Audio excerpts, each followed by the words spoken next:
రేపటి నుండి Tarnaka signal close చేస్తున్నట్లు traffic joint CP Joel David స్పష్టం చేశారు.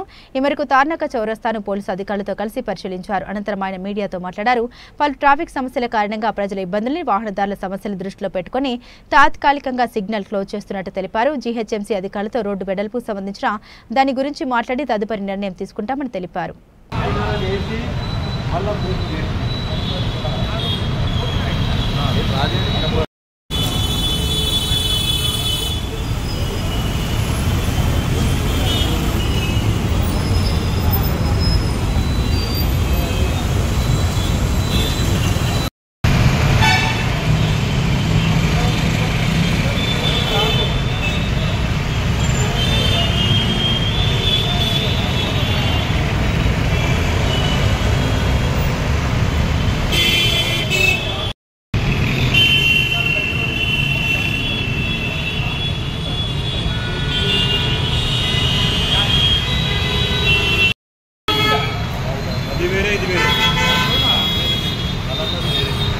अलग एक डिस्प्ले रखे नॉर्मल डिस्प्ले